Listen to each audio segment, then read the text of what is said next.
Прабачэнне гэта крок наперад на шляху да больш справядлівага грамадства. Сябры, прывітанне, з вамі я, ксёндз Вячаслаў Барок, і на гэтым канале разважаем пра хрысціянства ў сучасным свеце. Ведаю, што тэма прабачэння абсалютна непапулярная для нас, але вельмі актуальная. Аднак на самом пачатку хачу выказаць сваё захапленне нашым беларускім народам. Вашая арыгінальнасць і крэатыўнасць у мірным супрацьстаянні з беззаконнем пераўзыходзяць самого Бэнксі, славутага мастака з Вялікай Брытаніі. Вы непрадказальныя, вы таямнічыя, вы сапраўды неверагодныя. Вы, мірна пратэстуючы і не парушаючы заканадаўства Рэспублікі Беларусь, выходзячы штонядзелі на мірныя маршы, ужо з'яўляецеся пераможцамі і героямі, а слава вашая запісана ў гісторыю не толькі нашай краіны, але і ў сусветную гісторыю таксама. Ведаеце, сябры, я, як той, хто прапаведуе хрысціянства, захапляюся вашай стрыманасцю, бо вы не паддаецеся злу і ненавісці. Вашае сэрцы свабодныя ад жадання помсты.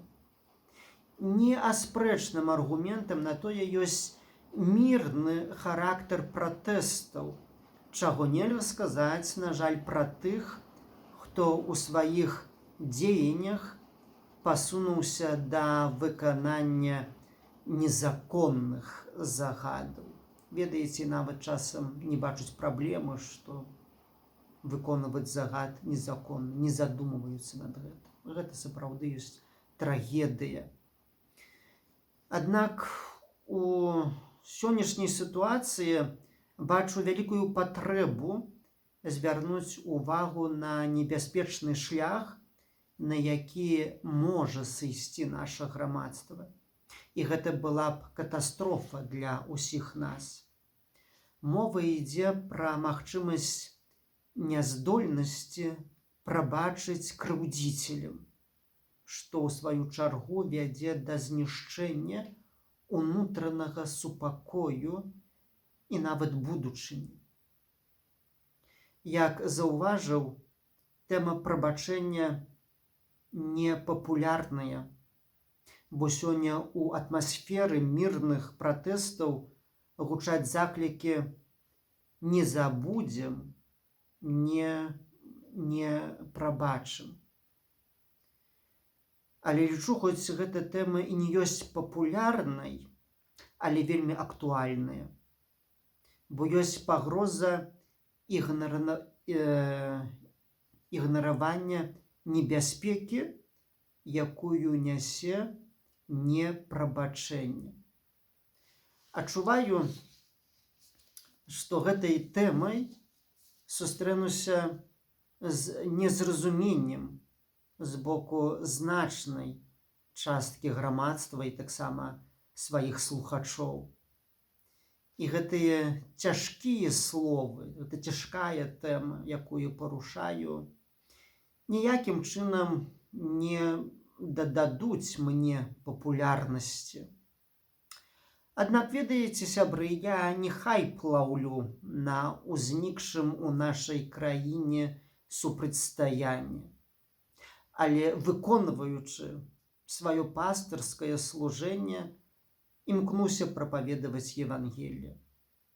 Папа Францішак у гэтую нядзелю, 13 верасня, звяртаючыся да касцёльнай супольнасці падчас малітвы «Анёл панскі», заахвочвае пастару. Даслоўна кажа так: заахвочвае заўсёды працаваць на карысць дыялогу, прымірэння і прабачэння. Мінулы раз я гаварыў пра дыялог, сёння ж гавару пра прабачэнне. Усё як папа Францішак вучыць. Ні ў якім разе не займаюся палітыкай, як некаторыя хочуць мяне абвінаваціць, да? І сярод нашых таксама вернікаў, католікаў. Барок пра палітыку кажа: не, шаноўныя, гэта не я кажу пра палітыку.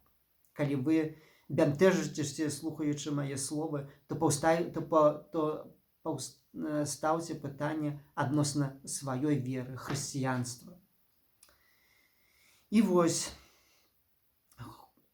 з іншага боку, таксама разумею, што, выконваючы сваю місію, адчуваю таксама ціск з боку свецкай улады, якая праз супрацоўнікаў Міністэрства ўнутраных спраў імкнецца праз тэлефанаванне і прыватныя размовы выносіць мне як святару афіцыйныя папярэджванні. Абсурдальны час. Але ў такіх рэаліях мы жывём.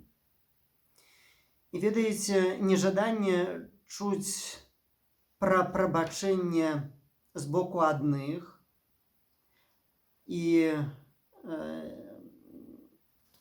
нежаданне чуць пра тое, што нельга выконваць незаконны загад з боку другіх і ціск з боку другіх, не могуць паўстрымаць мяне спыніцца і дзяліцца сваімі думкамі. І вось, у такой атмасферы працягваем разважанне пра непрабачэнне. Непрабачэнне шкодзіць перш за ўсё не таму, каго не прабачылі. Але звярніце ўвагу, непрабачэнне ў першую чаргу шкодзіць таму, хто не ёсць здольны прабачыць.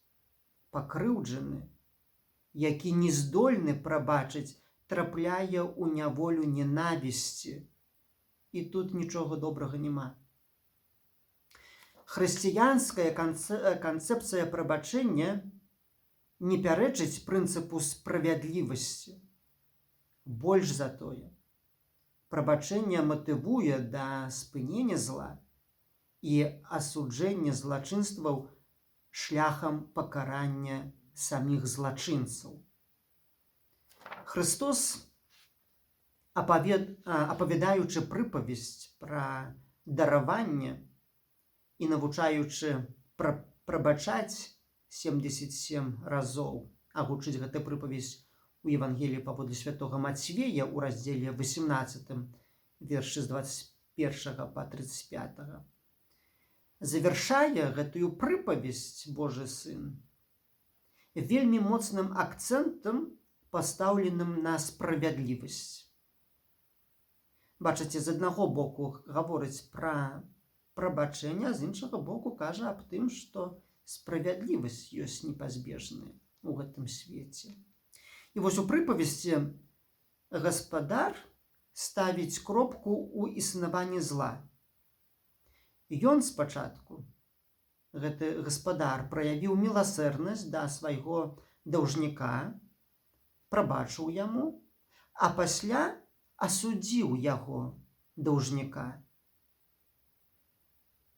І ў выніку пакараў яго за ўчынкі, не адпавядаючыя прынцыпам справядлівасці і прабачэння.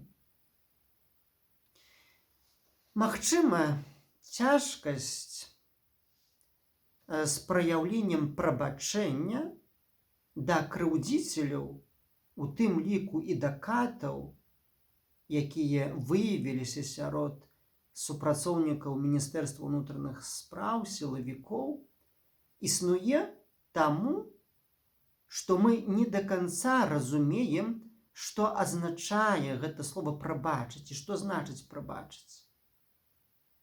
Прабачэнне не азначае забыццё злачынства. Прабачэнне не азначае з'яўленне магчымасці перагарнуць старонку жыцця. Не зрабіўшы дакладнага разлічэння за свае ўчынкі, так як прапановаў адзін з адказных за злачынства, кажучы, давайте перагарнём старонку. Не, гэта немагчыма. І не ў гэтым праявілася б прабачэнне, каб мы проста забыліся на злачынства. А наадварот, прабачыць гэта значыць ацаніць зло, вызначыць яго межы, зрабіць дакладнае расследаванне па факту злачынства і асудзіць вінаватых за злачынствы. Прабачыць гэта значыць таксама памятаць пра трагедыю чалавека, але заўважце, памятаць пра трагедыю і ахвяры, але і ката, бо кожны па-свойму гэтую трагедыю перажывае. Гэта моцныя словы, але так яно ёсць. Прабачыць гэта значыць не паддацца жаданню помсты і не стаць нявольнікам ненавісці. Слово Божие у кнізе «Мудрасці Сіраха» гаворыць такія словы: «Перастань ненавідзець. Злосць і гнеў – агідныя рэчы. Той, хто помсціць, зведае помсту ад Бога». І гэтыя словы Бог кіруе да кожнага з нас. Гэтыя словы скіраваны аднолькава і да ахвяры, і да ката, і таго, хто не з'яўляецца актыўным удзельнікам вось гэтай трагедыі супрацьстаяння зла і добра. Кожнаму з нас Бог кажа: перастань ненавідзець, не паддавайся ненавісці. І вось, падсумоўваючы, трэба сказаць, каб збудаваць больш справядлівае грамадства, першае, што мы павінны зрабіць, гэта навучыцца вызваляцца з-пад улады ненавісці. Як зробім гэты крок, то будзем здольныя спыніць беззаконне, асудзім злачынствы і пакараем вінаватых, і развітаемся з гэтай навалай зла, што звалілася на ўсіх нас. Зрабіць гэта проста неабходна, каб больш ніколі зноў не паўтарылася гэта трагедыя, і каб зло не панавала тут. І без прабачэння гэта немагчыма. Сябры, даслухалі да канца? Подписывайтеся на канал, поставьте подобайку. Ну и вялікі дзякуй усім тым, хто дзеліцца відэа у сацыяльных сетках. Дзяліцеся у каментарах аб тым, што вы думаеце адносна гэтага прабачэння. І ці магчыма прабачыць, ці немагчыма. Яшчэ таксама нагадаю, не так даўно, у мінулую нядзелю на Белсаце адбылося ток-шоу «Кожны з нас», і гэтае ток-шоу было прысвечана сведчанням тых людзей, якія перажылі катаванні, здзек з боку сілавікоў. І ведаеце, здзівіла мяне тое, што вельмі шмат каментароў пад гэтым відэа было акурат такіх, якія казалі, у якіх гаварылася аб тым, што немагчыма дараваць. Без прабачэння няма будучыні. Трэба прабачыць. Але трэба дабіцца таксама справядлівага суда для ўсіх тых, хто сёння здзяйсняе злачынства.